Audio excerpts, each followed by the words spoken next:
Hello everyone, welcome back to Into the Plot. We've got a lot to talk about today, but first here's your spoiler warning. We wanna dive deep into the mystery of Shutter Island. One of the key clues in Shutter Island might be that strange moment when a patient drinks water, and the glass suddenly disappears from her hand. That's when we realize water itself is a major clue in this story. From the very beginning, Shutter Island is already revealing its own ending, giving clues everywhere. But the more we see them, the more confusing everything feels. It's only when you watch the movie a second time that everything finally makes sense. That's when you can answer the real question. Was Teddy insane when he arrived on the island, or did the island drive him crazy? The story follows Teddy Daniels, a US Marshal sent to find a missing female patient from Ashcliff Hospital. Right away, there are a few strange things we notice. Teddy's and his partner's clothes are too big, so clearly those uniforms don't belong to them. Also, on the boat, they purposely show the chained handcuffs and the sound of them clenching together, so the boat is used to restrain the patients. From the moment Teddy arrives on the island, things feel off. All the guards keep staring only at him, not at his partner. Their guns are loaded and they all look angry and tense. Even during the search for the missing patient, the guards don't seem to care. It's like they're just pretending to look.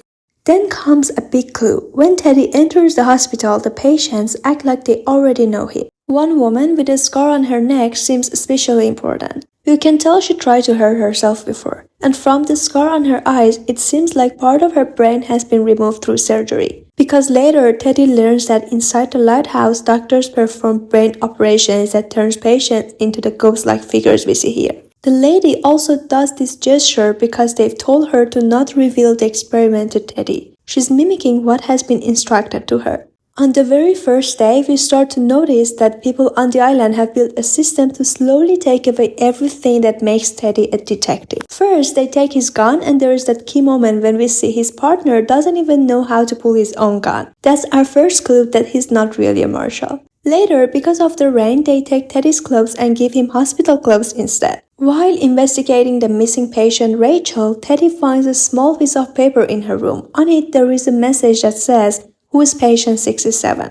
But there are supposed to be only 66 patients in the hospital. The paper also mentions something called Rule Number 4, which we'll understand later. When Teddy goes to sleep that night, we see one of the most important parts of the movie, his dreams. Right before he starts dreaming, a flash of light hits his face like lightning, a detail that will make sense later. In the dream, Teddy sees disturbing images, prisoners being killed, a little girl asking him to save her, and most importantly, his wife. She tells him two important things. Rachel is still here, and Ladies is on this island. This is where we realize all the ideas Teddy has during his investigation actually come from his dreams. His wife's word in the dream turn into his goals in real life, showing that his dreams are controlling him. The next day, Teddy questions every patient in the hospital, asking about someone named Andrew Ladies. When his partner asks who Ladies is, Teddy explains, "He's the man who set my home on fire and my wife died in that fire." Teddy's mission becomes clear. He wants to find Andrew Ladies. When Teddy mentions his name, the woman they're questioning suddenly changes her mood. She asks for a glass of water. Teddy's partner brings her a glass, and if you look closely, there is water inside it. The woman picks up the glass to drink, but when the camera cuts to Teddy's point of view, the glass is suddenly gone. Then the next shot shows the real scene. The glass is back, now empty. This means the water was there all along, Teddy just didn't see it. The glass disappearing shows us that Teddy's perception doesn't always match reality. We've actually seen this before. In Teddy's first dream, his wife was holding a bottle of alcohol. Then suddenly the bottle disappeared. Later, we will understand how water and fire are connected symbols in this story. In this scene, the woman also writes something to Teddy on a notepad. Run. It feels like she knows who he really is, and she's warning him that something terrible is about to happen for you. Let's go back to water. We start to realize that water represents reality in this movie. If we keep that in mind, so many things makes more sense. When the glass disappears, it's like his mind is trying to protect him from water. People keep telling Teddy that the only way to escape the island is by boat, and that the island is surrounded by water. It's like they're really saying the only way out is to face the truth.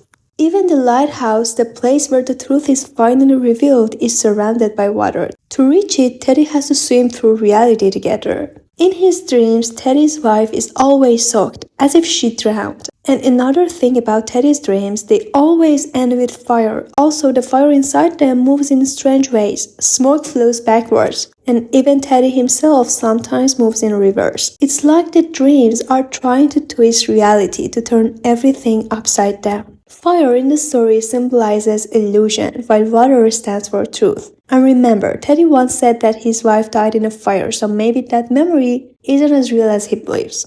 In one of his dreams, we even see Andrew Ladies with an exaggerated scar across his face. On the second day, the doctors bring in a nurse and pretend she's Rachel, the missing patient. They tell Teddy we found her. When Teddy meets her, things get even stranger. The woman starts acting like she's Teddy's wife, and she tells him, I killed my children. The whole point of this scene is to push Teddy closer to the truth, to make him face reality. Right then, we see that same flash of light again. It hits Teddy's face and we know what that means now. We're about to enter another dream. In this second dream, Teddy gets even closer to what's real. Teddy sees the same woman, the fake Rachel, now in his dreams. She tells him she killed her children and begs for his help. Teddy picks up the kids, but suddenly the scene around him changes. He's no longer in the camp. He's back on the island, standing in front of the little girl again. She looks at him and says, why didn't you save me? And Teddy answers, I tried, but it was too late. Then something important happens. Teddy wakes up, or at least he thinks he does. That familiar flash of light hits his face again just like before. It's our clue that he's still dreaming. He looks at the piece of paper, the one that said, who is patient 67. It feels like he's trying to face the truth this time. But then the door opens and his wife walks in. Just like before, his wife appears to pull him away from reality. It's like the part of his mind that refuses to face the truth is showing itself through her image. She tells him Ladies is still alive, find him and kill him. That's the moment the experiment or his treatment starts to fall apart. Finally, Teddy truly wakes up, this time for real, and now we're entering the most important part of the movie. At the start of the next day, we see the hospital grounds completely destroyed. The storm has hit hard, everything's a mess. Because of his dreams, Teddy is now obsessed with finding Ladies. He starts searching for him, but before he can find anything, a guard stops him. The guard points him in a direction and tells him where to go. Then, as Teddy walks away, the guard starts laughing, a strange, mocking laugh. Teddy hears someone whispering, Ladies. It sounds like someone recognizes him, as if they're saying he is Ladies. Teddy meets a stranger inside one of the cells. The stranger says, You've heard me before. That's when we realize Teddy has been here before. The man tells him, You're just a rat in a maze. You have no partner, you're all alone. When Teddy insists his partner is real, the man replies, Then they've already won. He explains that once Teddy loses control, they will take him into the lighthouse and cut out his brain. Then he tries to help Teddy. He tells him, Forget her, she's gone, let her go. He's talking about Teddy's wife. But Teddy lights another match and suddenly he sees his wife again, standing at the end of the cell. She's gonna kill you. She's gonna kill you. Just like before, every time Teddy gets close to the truth, she appears and pulls him back into illusion. The stranger yells, Forget her, don't listen to her, but Teddy says, I can't.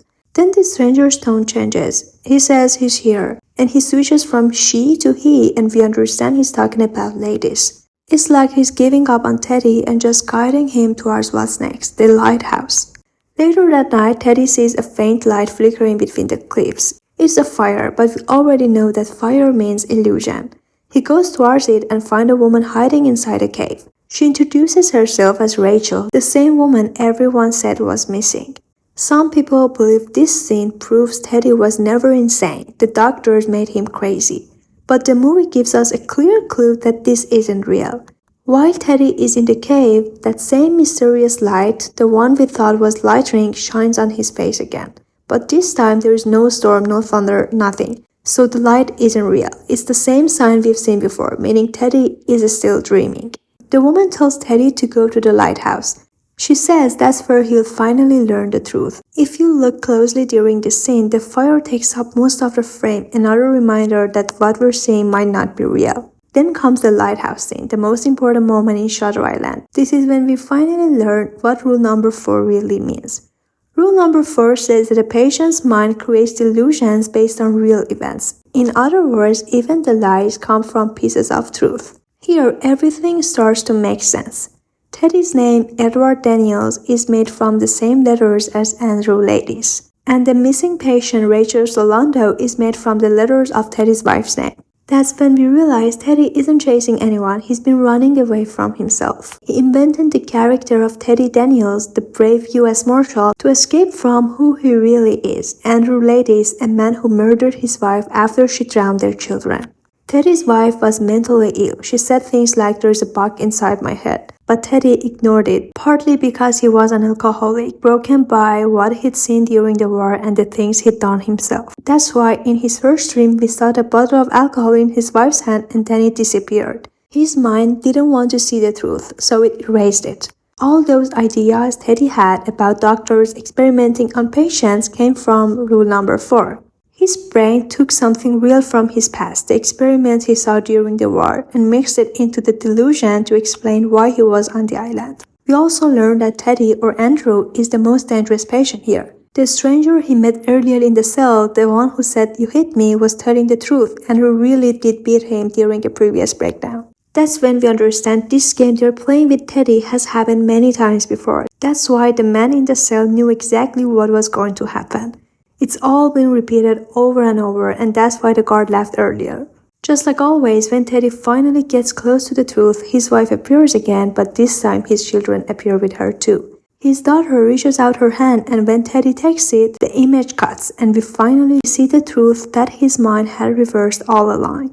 In his second dream, Teddy walked backward, carrying his children out of water. But in reality, he had carried them into the water after his wife drowned them. His brain kept flipping the truth so he wouldn't have to face it.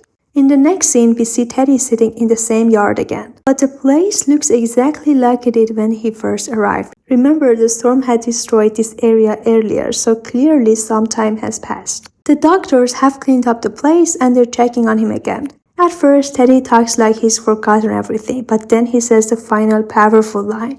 Which would be worse, to live as a monster or to die as a good man? That one sentence changes everything. It shows that Teddy remembers. He's fully aware of who he is, but he chooses to let go of that pain. He makes his own choice to die as a good man. He walks away with the doctors knowing they're going to perform the brain surgery. When Dr. Sheehan calls him Teddy, he has no reaction, which shows that he has left his fake identity behind. That's where it all ends, where Teddy finally faces reality in his own tragic way. So that's it for today's video. I hope you enjoyed it. If you like this breakdown, don't forget to subscribe for more videos.